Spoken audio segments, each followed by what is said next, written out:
Hello! Okay, so I'm creating my prep week videos for all of those challengers that are in the health bet, and I needed to create one on this topic, so I'm going to kill two birds with one stone. So I'm going to share some meal prep tips, meal planning tips, food tips, intermittent fasting tips, blood sugar tips, and all of that with you guys, since I may as well not make two videos. Hey Karen.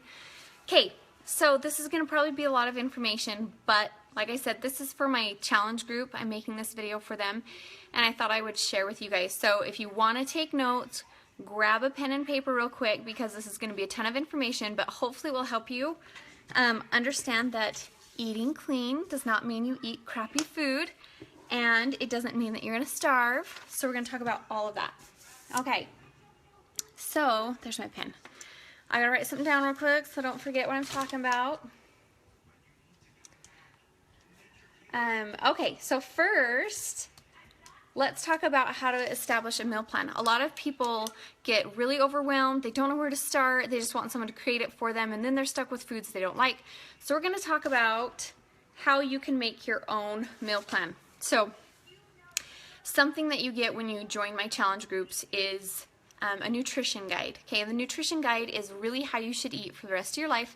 So it's not some fad diet, it's not starvation, it's not deprivation. It teaches you how to eat literally for the rest of your life. So it has a weight loss guide. It also has a maintenance guide. So when you get to your goal, it teaches you how to eat for the rest of your life. So obviously there's going to be a calorie deficit while you're trying to lose weight, because obviously you have to have a calorie deficit. You don't need to like severe calorie restrict, but you do have to have a calorie deficit to lose weight. So that's going to be a different calorie bracket until you're at maintenance, and then you eat a whole lot more food, okay? And that's where a lot of people do the 80-20 rule. You've probably heard of that with clean eating.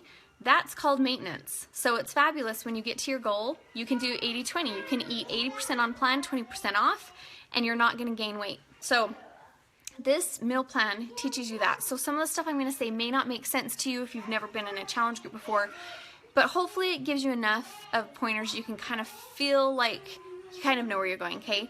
So, for example, a lot of the meal plans, or the meal plan that calorie bracket range that I'm in, I get 4 proteins a day, 2 carbs a day, 3 vegetables, 2 fruits, a serving of like cheese or nuts or avocado, not a whole avocado, P.S. The serving is not a whole avocado. Salad dressing or seeds, and then 2 teaspoons of healthy fats, which are nut butters or coconut oil, olive oil, stuff like that, okay? That's a lot of food. That's my calorie restricted bracket. That's what I eat to lose weight. That is also the smallest bracket. So it is a lot of food, and that's the smallest calorie bracket on the plan. So you're not ever going to eat less than that. So what I do, my tip is to, there's several different ways you can go about it. My tip is to pick your favorite meal, whatever meal you want to be your big meal. Most people that's a dinner, and plan everything around that. So for dinner, a lot of people like to have a carb and obviously a protein. They like to have cheese or avocado. That's when a lot of people will have salads, lots of veggies and fruits. So that's going to be your meal. It's going to take the most servings of your food groups, okay? Hold on, I have my children home. Hey, guys, I'm doing a live video. They know the routine. They're like, oh. Okay, so take your dinner and plan your meals around that. So keep it simple. That's the other thing I'm going to tell you. Don't do a bunch of recipes that are hard to figure out what the serving sizes are. I don't typically do like casseroles, because those are hard to figure out. What is a serving size? Because you made all this food beforehand, before you cooked it. I make meals that I can throw together after they've been cooked. So, hold on. Hey, children, do you need to go in your rooms? No. Okay. Okay, so this is going to be a great YouTube video. Okay, so I make stuff like tacos. Tacos are easy to measure out as far as food groups because it's all individual. You add on the lettuce to the meat, the taco shell, and all of that. Fajitas is another great one that you can figure out the serving sizes of each food group. Does that make sense? Thank you, Jade.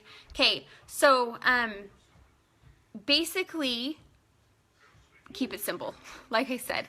So if I were to say have fajitas, I wanted fajitas one night, I would know that I would want, you know, at least I could do corn tortillas, which would be 2 corn tortillas would be 1 carb, or I could have like a whole wheat tortilla, just one, a flour tortilla. So that would be my carb. I would want a serving of protein. I would want a serving of vegetables to put in my fajitas, like the bell peppers and onions. And then I would probably have a fruit. Sometimes I like my fruits at dinner. Usually they're gone by dinner, to be honest. But you could have cheese, so that's another food group that you would have. And then some of your healthy oils, because you'd be cooking the fajitas with probably some olive oil or coconut oil. Okay, so that, if I started out with 4 proteins, I should draw a picture. 4 proteins, 2 carbs, 3 vegetables, and 2 fruits, 1 blue container, blah, blah, blah. I would now be down to 3 proteins, 1 carb, 2 vegetables, 1 fruit. I would have no more blue containers, which is your cheeses or avocados. I would have probably maybe 1 healthy teaspoon, depending on how much you use to cook it. And Angela, just a second. And then I would also still have seeds left. So then I would say, okay, my next big meal would probably be lunch. So I'm going to use my carb there. So I'll have like a open-faced sandwich. P.S. 1 piece of bread is a carb, not 2. So when you have a sandwich, that's 2 carbs. So do an open-faced sandwich. So I would have a sandwich for lunch or a wrap, stuff like that, okay? So keep it simple. Or I do my Seeds of Change rice package. You guys know I love those. That's a carb. And I would use a carb and a protein and probably a veggie and a fruit again. Okay, that would be my lunch. And then I would say, okay, now I still have 2 proteins left. I have no more carbs. I have 1 vegetable and no fruits. Sorry. Hey, girls, kids, slow down.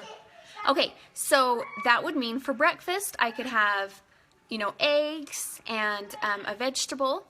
And I would still have like a salad dressing thing left, so you could have like a small salad as a snack.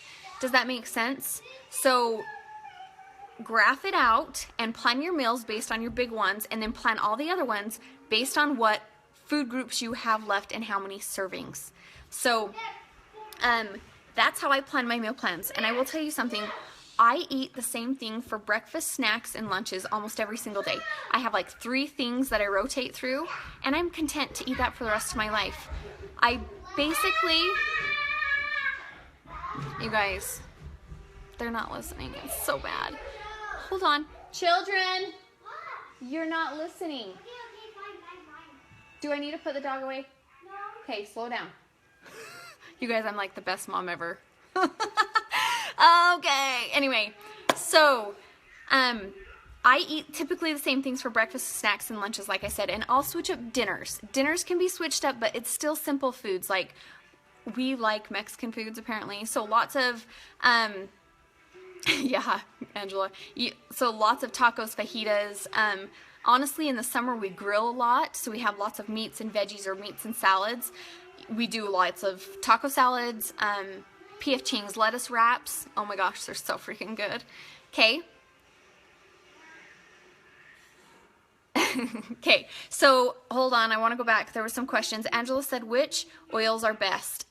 Coconut oil, olive oil, pretty much those. Okay. You don't want vegetable oils. Vegetable oils are high in omega 6s, which omega 3s is we don't have enough omega 3s in our diet typically, and we get too big of an imbalance with omega 6s. So you definitely want to do like your olive oils and coconut oils. Sourdough bread. So sourdough bread, okay, sourdough is typically better than like regular yeast because it's a natural yeast, and so it actually is kind of fermented, which helps break down like the protein in the wheat flour and stuff. So sourdoughs are typically easier for people to digest. My dog is now barking. He's just joining the party. It would be better if it was made with wheat flour. Okay. Yeah, we could do a whole video talking about all that, but we're not going to go there. Just basically stick to whole grains. Okay, so that's how I plan my meals. I hope that kind of made sense. Avocado's good, Laura. I hope that kind of made sense. So maybe I could draw a picture if I found paper, but I don't think I have one. So just pick your favorite meal of the day, plan all the rest of the meals based on that. Yeah, Joe, it's been so long. Okay, so now that you have your meal plan idea, draw it out, and then you can create a shopping list based off of that.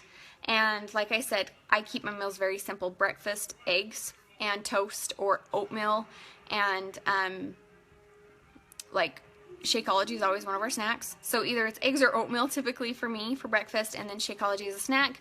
Lunches are either salads or wraps or sandwiches, or my seeds of change rice packets.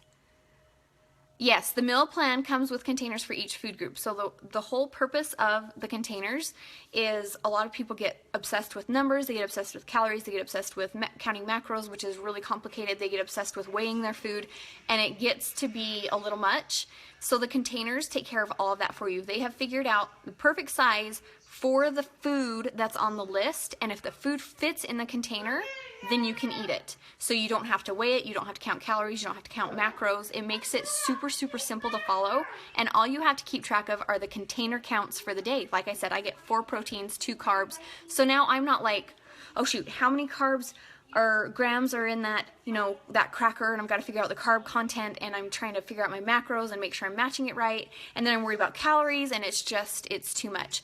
So you have these containers, and it puts you in the appropriate calorie bracket that you need to be in, but it's also taking care of the macro content for you, as well as you don't have to carry a food scale around. It also teaches you to eyeball the portion sizes. So after you've used them for a couple weeks, you'd be surprised at how good you can eyeball things. So when you go to eat at a restaurant, you're not like, I need to know the calorie content of that, or I can't eat that because I don't know the calorie content or the carb content, protein content, whatever. You don't have to worry about that. You can eyeball your portions, and you'll basically stay on track pretty good.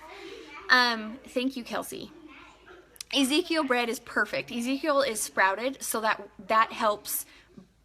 Whenever you have anything sprouted or fermented, it breaks down the protein, which makes it easier for your body to digest. So yeah, Ezekiel bread is great. My 3 go-to snacks: Shakeology. Shakeology is my biggest snack. I would do like a string cheese and like a fruit and nut butter. Those are really good snacks. But yeah, so let's talk about why you need to eat every 2 to 3 hours. So now that you have your meal plan, which should be at least 4 meals a day, depending on your calorie bracket and your container content, you may need to do 5 or 6 meals a day to get all of the food in. I do it in 4. But what you're going to want to do is, we're going to talk about blood sugar and intermittent fasting at the same time. So I've mentioned in my other video that I did for the Costco, like my staple items, I talked a little bit about intermittent fasting, and basically what that is you don't eat for a certain period of time in a 24-hour period. So minimum of 12 hours, you're going to want to not eat food in those 12 hours, okay? That helps your body dip into your fat stores and burn your fat stores, because that maintains your blood sugar. So we'll talk about that now. So the biggest key, one of the biggest keys to losing weight and burning fat, is your macros need to be in place, which the container system takes care of, okay? On top of that, you need to keep your blood sugar stable. So your blood sugar is like key, like big time, to losing weight efficiently, because your body basically wants it in a certain range to be happy. And when you go long periods without eating, your blood sugar is going to dip. And when your blood sugar dips, that's where you have sugar cravings, that's where you have carb cravings, that's where you get hangry, okay? That is when your blood sugar is dipping. That is your body giving you a signal that you need to do something fast to raise your blood sugar into a certain area to be healthy, okay? The problem is your body's craving carbs and sugar and crap because it wants you to raise your blood sugar fast. It's freaking out, okay? It's like a machine, basically. You got to think of your body as very caveman style. It does not understand there's a grocery store down the street.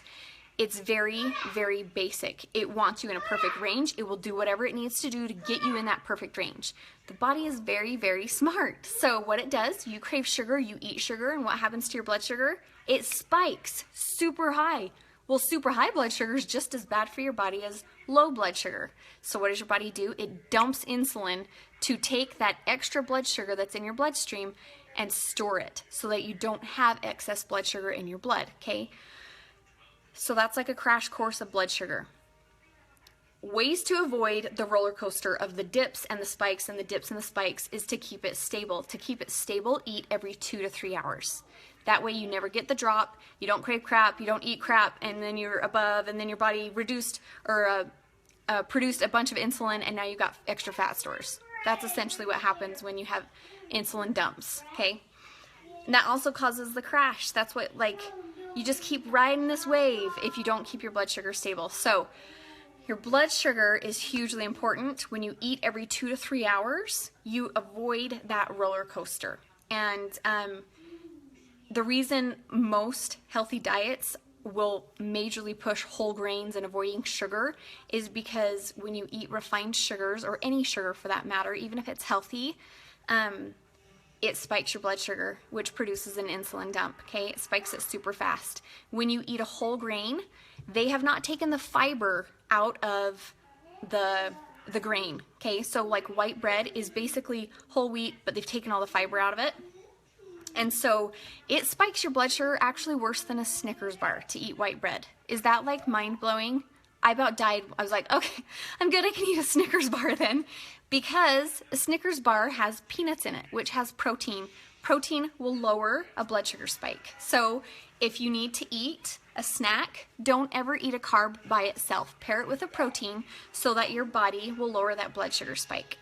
But whole grains won't spike it up as high as a refined flour or refined sugar would, okay? So that's why whole grains are important, is because of the fiber content. It reduces the amount of blood sugar spike. When you pair it with a protein, it lowers it even more. One of the biggest things I've seen people do in relation to blood sugar is when the blood sugar gets low, hold on just a sec. When their blood sugar gets low, they think that they need sugar to like get it up. No, that's the wrong thing to do. You need protein. So if your blood sugar dips, you're starting to get hangry, you're starting to crave sugar, you need protein. So eat some sort of, cheese. Cheese has protein in it. Nut butters have protein in it. Obviously any sort of protein, chicken, meat, stuff like that. That will raise your blood sugar into the healthy range. So eating every 2 to 3 hours will keep your blood sugar stable, which means that your body's not going to be freaking out thinking you're never going to eat again. Okay, that's also something that happens when you aren't consistent with eating. Your body freaks and does not know when food is coming, and so it's going to store everything you're eating. And then you, on top of that, are dealing with the roller coaster of blood sugar. Okay, so I typically eat in a 10 to 12 hour period, and then at nighttime you have that 12 hours at least of not eating. And what that does is it sets your body up to start burning through fat stores. So remember, blood sugar, super important for your health and your body. So during the night, your body needs to keep your blood sugar in a healthy range, and you're obviously not getting up and eating in the middle of the night. You shouldn't be. So it will actually pull from your fat stores to keep your blood sugar stable. Hello, sign me up for that. Sleep and lose weight? Yes, okay? So you burn more fat at night than you actually do while you're working out. I'm not saying don't work out. Obviously, I believe in working out. Working out is like ridiculously beneficial for you, especially if you want to live a long life. You've got to work out. Keeps your cardiovascular system healthy.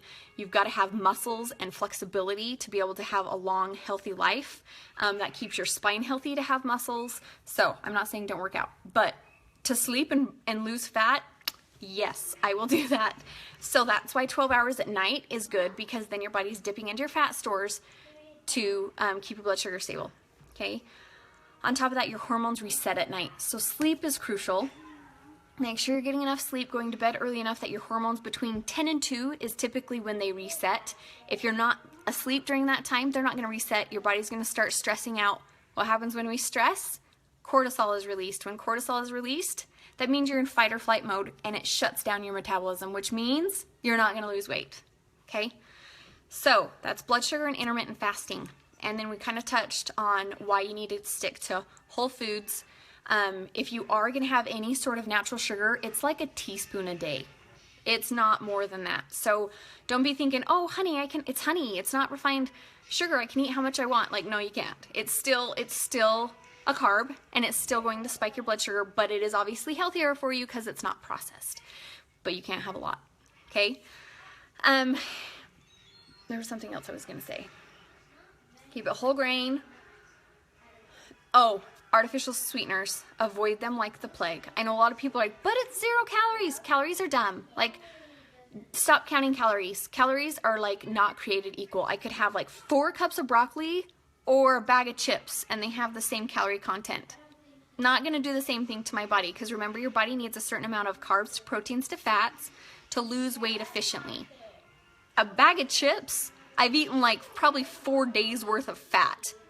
That's not helping me out. 4 cups of broccoli, probably a lot better for you, okay? So don't get stuck in the calorie myth. It's not, calories are important. You need to eat in a certain range, but it also needs to be a certain amount of carbs to proteins to fats, and that's where the container system will save your life. No calorie foods are typically sweetened with artificial sweeteners like we're talking about. They jack up your hormones. So what that does is it interferes with the hormone in your belly that tells your brain, hey, I'm full. It shuts that signal off. So people who typically eat artificial sweeteners overeat because it has blocked that hormone that tells your brain you're done eating. Okay? So you've got to avoid artificial sweeteners because your hormones are hugely important. We've talked about, obviously, cortisol is a hormone. They're hugely important for losing weight, and if you're not keeping them in check, it's going to mess with your weight loss. So even chewing gum, I didn't know this until I was reading about my ultimate reset that I'm starting tomorrow. Even chewing gum is not necessarily a good thing because a lot of them are loaded with artificial sweeteners, and it tells your body you're going to start eating. So it starts producing all of those enzymes and stuff you need to get the digestion process going, and you're not eating. So it jacks up your hormones, okay? So avoid artificial sweeteners. You can have stevia. Stevia is plant, so it is not a chemical that interferes with your hormones. I think it tastes in between sugar and artificial sweeteners. So to me, it's better than artificial sweetener as far as taste goes. It's super I just like spit everywhere. That's disgusting. Sorry, guys. It's like super concentrated. So it's not like 1 teaspoon of sugar, you'd use a teaspoon of stevia, you would like die. So make sure you're reading like labels if you're adding stevia to stuff like oatmeal or whatever. They have a bunch of flavored drinks that are sweetened with stevia now. So if you're like dying, cannot handle life without flavored drinks, start easing yourself into drinking just water by using these drinks. True Lemon is like a Crystal Light. It's like a powder you put in, but it's sweetened with stevia. So it's not going to have all those nasty artificial sweeteners, and they're delicious. They have a ton of flavors. So Walmart has a ton. They have like a Great Value brand that's the same, sweetened with stevia. They had like a coconut pineapple one. Oh my gosh, it's so good. And then there's Bay drinks, or Bai, or whatever, BAI. They're delicious. They're sweetened with stevia, and they also have those carbonated, so it can kind of help with that pop issue if you're trying to get off pop. Okay, so those are my recommendations for drinks. Avoid artificial sweeteners. You can have stevia. Don't overdo it on natural sugars. A teaspoon a day is about as much as you can have. And really, if you're interested in really knowing exact serving sizes and all of that, let me know, and we'll get you hooked up with a container system. But I hope that helps you figure out how to plan a meal plan. I'm going to post a graphic, and I'll post it to my wall about figuring out your meal plan. So just start with your favorite meal and go from there, and just keep a tally sheet of how many proteins and carbs and all of that per day that you have, and that will make your life a whole lot easier. And if you do, oh my gosh, you guys, I'm sorry. If you do like a week at a time, it's a lot easier. So keep it simple, and you'll have more success than overcomplicated stuff. And I don't do a ton of prep ahead of time. I've kind of talked about that. I don't like to do a ton of food prep, so I have foods that are easy to throw together within a matter of minutes. I will prep like meat in bulk, but that's about it. I have lots of salad stuff on hand, so that's easy to do. And then my Seeds of Change rice packets and Adele chicken sausages and stuff like that, those are like life-saving to me. I think that's it. Do you guys have any questions? I hope that helped you. Okay, hold on. I see some other people asking, can you eat wheat bread, and is there one that is better? Yes, Katie, so that's what you should be eating is wheat bread. Whole grain. It doesn't matter if it's wheat or not. It just needs to be whole grain, so that it's got the fiber content still in there. What we'd suggest for someone who is allergic to all nuts, you don't have to eat nuts at all. Like, that's just an option of the categories are cheese and nuts and avocados, salad dressing and seeds. You don't have to have nuts though. So you would just get your healthy oils or healthy fats from other oils like olive oil and coconut oil, and then avocados and cheese. Okay, let's see. I think I got that. Okay, did I miss any questions? Okay. Yes, anything wrapped in lettuce is also delicious too. Okay, you guys are awesome. Thanks for jumping on. And now I have my YouTube video too. So you guys are awesome, and I'm sure we'll talk later. See ya.